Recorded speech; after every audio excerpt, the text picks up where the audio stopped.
Bismillahirrahmanirrahim. Assalamualaikum warahmatullahi wabarakatuh dan salam sejahtera.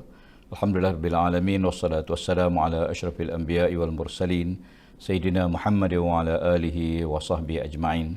Terima kasih puan pengacara majlis yang berhormat Datuk Mansur bin Haji Osman, Timbalan Menteri Kementerian Alam Sekitar dan Air, yang berbahagia Datuk Seri Insinyur Dr. Zaini Ujang, Ketua Setiausaha Kementerian Alam Sekitar dan Air, yang berusaha Dr. Cinto, anak laki-laki Kim Timbalan, Ketua Setiausaha Sektor Air dan Pembetongan Kementerian Alam Sekitar dan Air, yang berhormat Tuan Haji Wan Hassan bin Muhammad Ramli, Pengurusi Suruhanjaya Perkhidmatan Air Negara, yang berbahagia Datuk Haji Ahmad Faizal bin Abdul Rahman, Ketua Eksekutif Suruhanjaya Perkhidmatan Air Negara SPAN, yang berbahagia Insinyur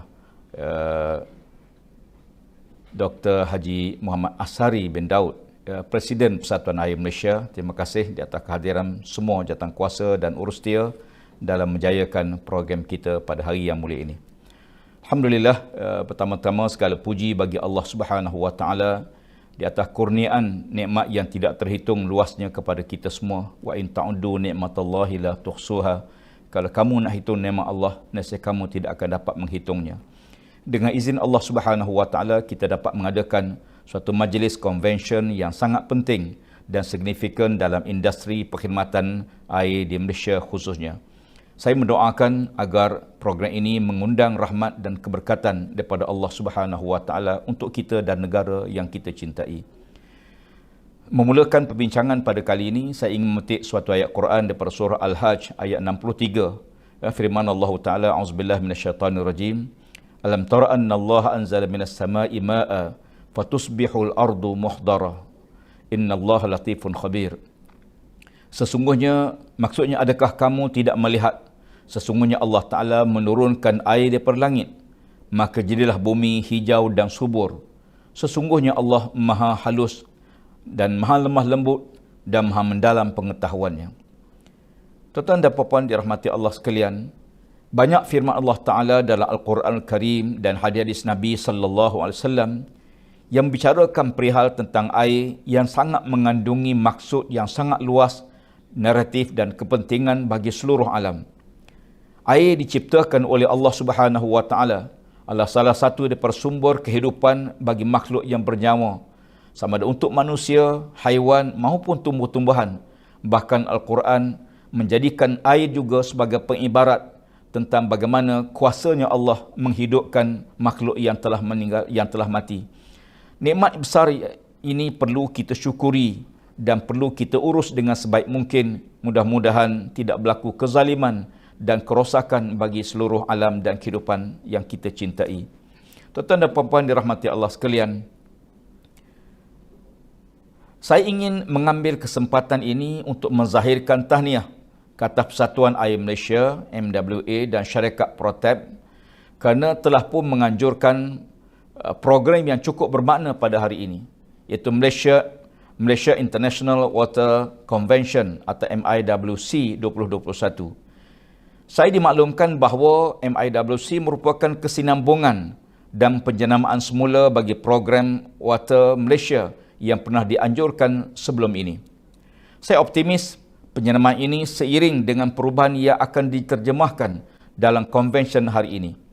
MIWC adalah merupakan platform berprestij dan diyakini memberi impak besar di peringkat industri. Saya amat berharap agar setiap peserta daripada pelbagai latar belakang beroleh manfaat sama ada menerusi percambahan ilmu dan pengalaman, perkongsian data dan kepakaran serta jalinan kerjasama profesional. Tuan-tuan dan puan-puan sekalian, saya telah diamanahkan sebagai Menteri Alam Sekitar dan Air bersama timbalan saya bertekad untuk menganjakkan sektor air negara ke suatu aras yang lebih tinggi untuk kesejahteraan rakyat dan negara. Selaras dengan tema MIWC pada tahun ini, iaitu Navigating the Future of Water in the New Norm. Dan saya yakin dan saya ingin melihat bagaimana industri air berdaya kompetitif standing dengan utility lain seperti tenaga, jalur lebar dan telekomunikasi. Hasrat ini memerlukan semangat kolektif yang padu dan strategi yang penuh strategik dalam kalangan seluruh pemegang taruh negara kita, insya-Allah. Kementerian Alam Sekitar dan Air telah merencana Pelan Kelestarian Alam Sekitar Malaysia 2020 hingga 2030 yang kita kenali sebagai Malaysia Lestari 2030. Hala tuju Malaysia Lestari akan dicapai menerusi 4 teras utama. Yang pertama, pengukuhan tadbir urus. Yang kedua, pertumbuhan hijau. Yang tiga, kalibrasi strategi. Dan yang keempat, keterangkuman sosial. Penganjur konvensyen ini merupakan inisiatif kolaborasi untuk meluaskan kerjasama dengan pihak berkepentingan, sama ada dalam kalangan pakar, institusi pendidikan, pemain industri, pertubuhan bukan kerajaan atau NGO, individu-individu pengaruh dan para penggiat sektor air. Semoga sumbangan buah fikiran setiap pihak akan memajukan industri air di negara kita yang kita kasih ini, insya-Allah. Bagi pihak Kementerian Alam Sekitar dan Air, setelah mengenapasti 12 daripada 30 inisiatif secara khusus untuk mentransformasikan sektor air negara, merangkumi sumber air, perkhidmatan bekalan air dan sistem pembentungan, yang mana secara terperinci ia merujuk kepada peningkatan reserve margin air terawat, pengurangan kadar air tidak terhasil atau NRW, kemampanan kewangan operator dan penerokaan sumber air alternatif termasuk penggunaan air pulih guna. Pada 7 September lalu, saya telah mengumumkan 5 sasaran utama sektor air dan pembentungan untuk dicapai dalam tempoh 100 hari pertama. Yang pertama, KASA akan membangunkan mekanisme penetapan tarif air yang sistematik, adil dan telus.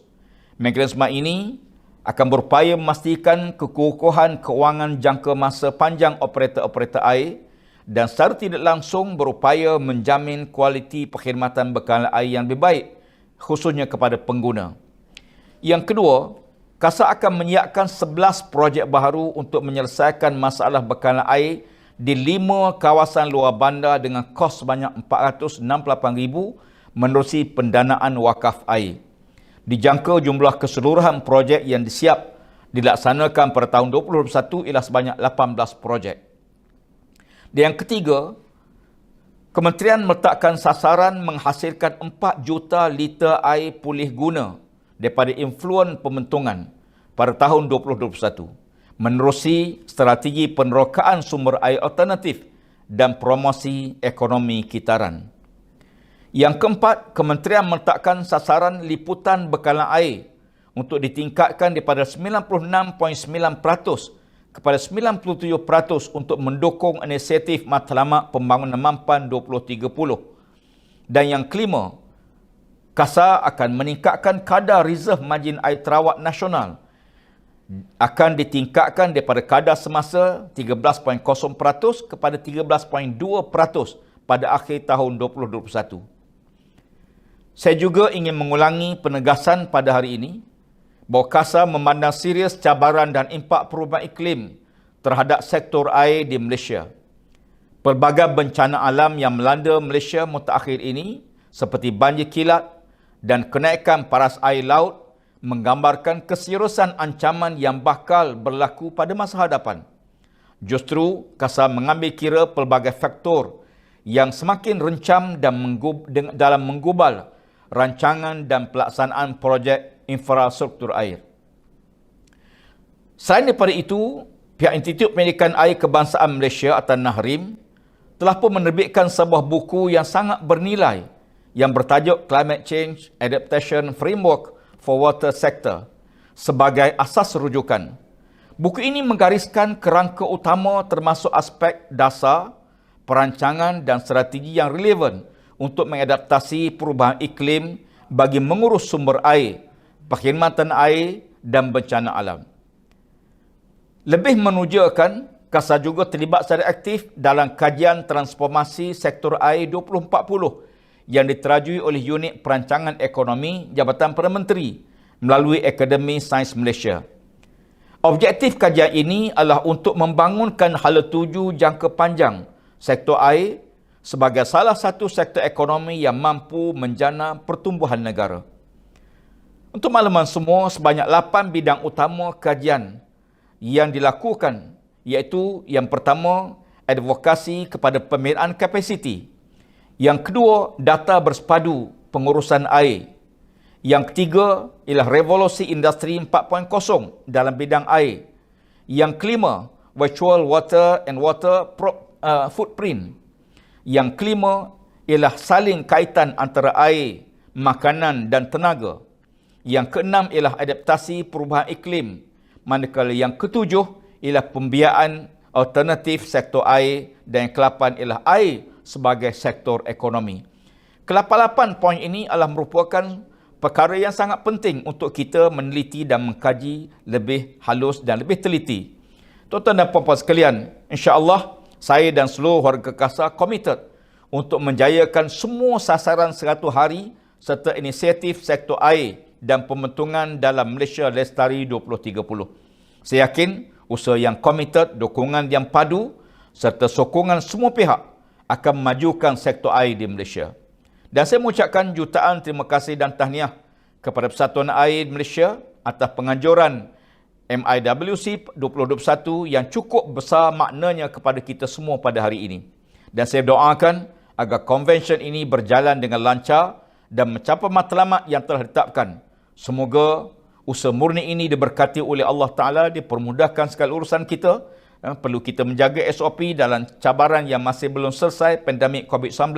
Dan mudah-mudahan Allah Ta'ala memberkati usaha kita semua. Dengan lafaz Bismillahirrahmanirrahim, saya merasmikan Malaysian International Water Convention 2021 pada hari yang mulia ini. Siru ala barakatillah, semoga diberkati oleh Allah Subhanahu wa taala. Sekian, terima kasih. Wabillahi taufiq wal hidayah. Wassalamualaikum warahmatullahi wabarakatuh dan salam sejahtera kepada semua.